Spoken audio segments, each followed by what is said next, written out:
그 다음에 이제 배열이 나오는데요. 5번째 중에서 2번째는 배열인데, 이 배열을 어떻게 하냐에 따라서 설교는 완전히 다릅니다. 어떤 선교사님이 저한테 책을 좀 출판사에 연결을 시켜달라.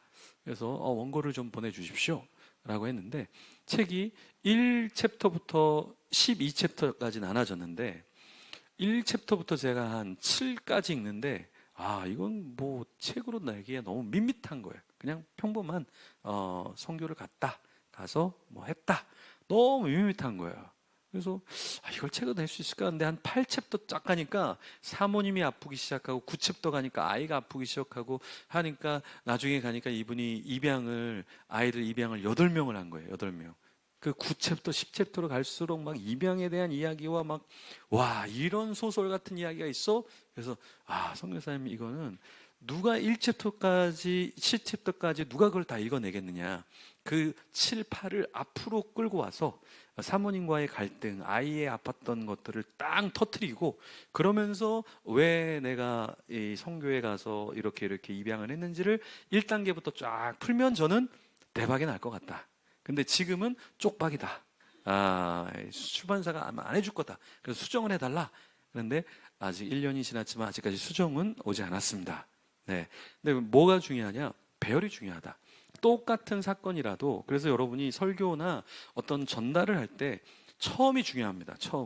처음에 이렇게 설교하면 안 돼. 제가 오늘은 1, 2, 3을 설명하고 정리하고 마지막에 결론을 내리겠습니다. 제 전통적이죠. 그게 아니라 처음이 좀, 요즘 영화도 그렇고 드라마도 그렇고 다이너마이트, 아무 설명도 없이 갑자기 막 뛰어가잖아요. 막 뛰어가고 차에 꽝 부딪히고, 예? 사슴이 막 죽어져 있고, 막 음산한 분위기가 막 이렇게 나고, 그러면서 뭔가 진행이 되니까 막 초집중하잖아요. 그러면서 다시 이제 처음에 학교가 나오고 가정이 나오고 어릴 때 모습이 나오니까, 이게 바로 배열이라는 거예요. 배열. 근데 우리는 설교할 때 너무 뻔한 얘기. 자, 오늘은 어린이 주일입니다, 여러분. 네, 어린이에 대해서 제가 3가지를 설명을 하겠습니다. 너무 어린애 같은 설교다. 그러니까 우리가 child는 귀하지만 영어로 childish는 아주 유치한이라는 뜻이에요. 유치한. childish해서는 안 된다. 예, 배열을 아주 잘해서 어린아이한테 설교하는 거니까 설명하지 말고, 제가 물을 가져왔는데요. 이 물이 이렇게 지저분하죠? 근데 제가 이걸 한번 넣어보겠습니다. 깨끗해졌죠? 네. 와, 이게 바로 우리가 죄가 있는 건데 예수님이 오셔서 이렇게 맑게 된 거예요. 이런 설명. 아니면 아이들한테 설교할 때, 너네 오늘 방구 꼈지? 그럼 애들이 막 웃습니다. 누가 제일 방구 크게 낄 수 있을까? 저요. 그럼 우리 같이 한번 방구 껴볼까? 에이, 안 돼요.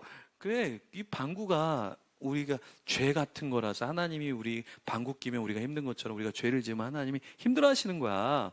약간 이런 배열, 이런 것들을 좀 하면서 성경을 좀 들어가면 좋은데, 처음부터 그냥 졸게 만드는 이런 배열을 해서는 안 된다. 자, 그래서 이 배열에서는 서론이 굉장히 중요하다. 예. 그래서 저는 설교 코칭에서 제일 중요하게 생각하는 게 도입입니다. 도입을 너무나, 자, 1장 1절 읽겠습니다. 네. 이런 도입은 그냥 귀를 닫아라 이렇게 얘기하는 거예요. 이제부터 자도 된다라고 얘기하는 거예요. 도입이 되게 중요하다. 제목, 도입, 첫 문장, 첫 에피소드 엄청나게 중요하다. 이 배열이 중요하게 돼. 수사학에서는 이 배열을 되게 중요하게 여긴다. 2번째는 뭐냐? 배경을 설명하는 거. 어떠한 것들을 내가 줄 수 있는가? 자, 제가 여러분에게 오늘 이 3가지를 여러분이 알기만 하면 건강해질 수 있습니다. 이혼을 탈출할 수 있습니다. 관계의 어려움에서 탈출할 수 있습니다. 그러면, 와, 이거 오늘 꼭 들어야 되겠네. 나 관계가 약한데. 이렇게 되겠죠. 그래서 설명을 잘 해줘야 되고, 그 다음 분할, 논의할 주요 요점을 미리 제시하되 방향과 구조를 명확하게 안내를 해줘야 된다. 그래서 이게 제일 좋은 설교가 3대지 설교가 제일 좋다. 1, 2, 3 딱 이렇게 되는데, 설교가 대지가 너무 많아요. 그러니까 제가 유학할 때 설교할 때 한 10절을 설교하면 대지가 10개가 있었거든요. 네. 힘들어 하더라고요. 네. 근데 전통적인 설교가 왜 3대지였는가? 3대지는 그나마 포인트가 많지 않으니까 한두 개라도 기억이 나는데, 이 대지가 너무 많으면 아무것도 기억을 못 해내는 방법. 그래서 제가 나중에 알게 된 건데, 메시지는 메시지를 쳐낸다. 메시지는 메시지를 쳐내요. 그래서 너무 메시지가 많아도 사실은 기억을 못하고 메시지가 메시지를 쳐내요. 그래서 좀 어려운 바가 있다.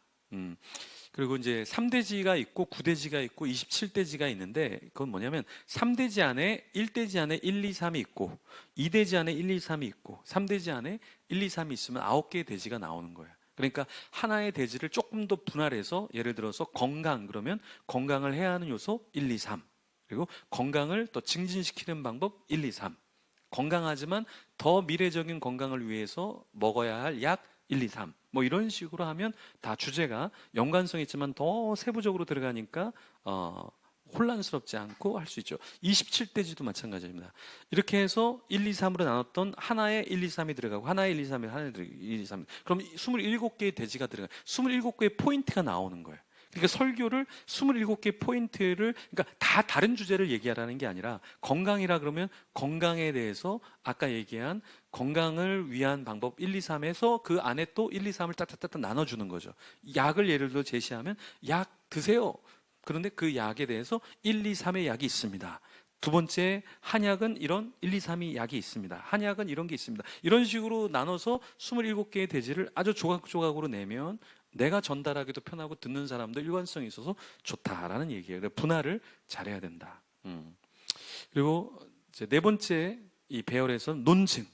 여기 수사학은 먼저 치고 나가야 돼. 내가 뭘 얘기할지 빨리 얘기해야 돼. 2단 퇴출에 대해서 오늘 세 가지를 얘기하겠습니다. 빨리 얘기를 해야 돼. 그럼 2단 한 사람들이 굉장히 긴장하겠죠. 나 오늘 퇴출 당하는 건가? 퇴출 당하는 건가? 나 2단 퇴출을 하고 싶은데 어떻게 해야 되는 거야? 오늘 한번 들어볼까? 이런 빨리 논증을 제시하고 거기에 대해서 설명을 해주는 것이 필요하다. 그래서 이찬수 목사님이나 탁월한 설교자들의 설교를 보면 빨리 논증을 얘기하고 자기의 경험, 책, 시대적인 흐름 이런 걸 다 논증으로 가져오는 거예요. 논증. 근데 우리가 제일 못하는 게 뭐냐면 논증이라는 거예요. 논증은 어떠한 사실과 명언과 책과 주석과 증빙의 증인을 데려오는 것 같아. 근데 이게 피곤한 일이거든요. 그냥 내가 생각할 때 1절에서 그냥 얘기합니다. 1절 보시죠. 계속 1절 얘기하면 편한데, 내가 갑자기 막 명언을 갖고 와요. 신학자의 얘기를 갖고 와요. 책을 갖고 와요. 간증자의 이야기를, 내 이야기를 갖고 와요. 역사 이야기를 갖고 와요. 그러면서 다른 성경의 구절을 갖고 와요. 되게 피곤한 일이에요. 근데 사람들은 그렇게 할 때 집중을 한다는 거예요. 계속 이거 쳐다보세요. 그러면 사람들이 오히려 집중을 못 해. 한 점만 쳐다보세요. 그러면 사파를 만들어, 사파를. 힘들어. 이것도 보시고, 요번엔 요거 보시고, 요거 보시고, 다 보셨죠? 그러니까 이게 이겁니다. 딱 하면, 그렇구나. 이게 센터인 이유가 이렇게 점이 좀, 여기서 센터가 될 수밖에 없겠네. 이런 논증을 해줘야 된다. 설교에서. 그 다음에 다섯 번째는 반박. 설교 잘하는 분들은 누가 나에게 반박할 거를 묻지도 않는데 자기가 반박을 만들어. 여러분, 순결하라고 하는데 왜 꼭 순결하라고 하느냐, 이렇게 물을 분들이 있을 겁니다. 그런데 제가 해보니까 결혼 전에 순결해야 되고 결혼해서 순결해야 되고, 이 순결이 굉장히 중요하더라고요. 저도 그 질문을 사실 많이 했어요. 질문도 많이 받았어요. 근데 왜 그런지 제가 설명해 드리겠습니다. 반박에 대한 이런 것까지 생각해서 집어넣어서 하는 거죠. 그러니까 이 글을 쓰고 말을 하고 설교하는 건 미친 짓이죠. 혼자서 원맨쇼를 하는 거죠. 자기가 얘기하고 자기가 질문하고 자기가 논증하고 미친 짓을 혼자서 하고 있는 거예요. 컴퓨터 앞에서. 그죠? 네. 근데 이거를 안 하면 표절이 되는 거죠. 그렇죠? 이게 너무 쉬운 거예요. 남의 설교를 그냥 가져오면 인용이 아니라 도둑질이 되는 거예요. 왜냐하면 아까 얘기했잖아요. 이거 30분의 설교를 만들려면 30시간을 해야 좋은 설교가 나오는데, 남의 거를 그냥 갖다 쓰면 이게 도둑질이 되는 거잖아요. 그죠? 그래서 가공을 하면 괜찮아. 그래서 이렇게 이 목사님의 설교를 들어보니까 이런 내용은 좋습니다. 네, 요걸 보니까 이런 내용은 좋습니다. 이런 거는 괜찮은데, 자기 말로 또 이렇게 듣고 자기 말로 타이핑을 쳐서 하는 거는 괜찮은데, 그걸 그냥 플롯, 진행까지 다 똑같이 한다라는 것은 표절이 될 수밖에 없다. 그래서 우리가 이런 것도 좀 여러분이 신경 쓰면서 하셔야 된다. 그러니까 이게 어려운 작업을 어렵게 해야 좋은 설교가 나오지, 약을 이렇게 다려서 먹어야 약이 귀한 거구나 알고 좀 이렇게 하는데, 자꾸 약을 다리지 않고 남이 다려놓은 걸 자꾸 이렇게 퍼다가 오면서 봉지만 바꿔갖고 내가 한 것처럼 하면은 이게 사기성이 된다라는 겁니다. 설교는 굉장히 어려운 작업이다. 그래서 월요일 날에는 설교의 제목이 나오고, 월요일 날은 읽어야 될 책이 나오고, 주석이 나오고, 그렇게 안 하면 이제 금요일 날, 토요일 날 나오면 설사 설교라 그러죠. 예, 설사 설교. 덜 익지 않은 쌀을 먹이는 것과 똑같고, 이렇게 먹으면 사람들이 다 설사하는, 소화가 안 되는 그런 설교가 나올 수 있다.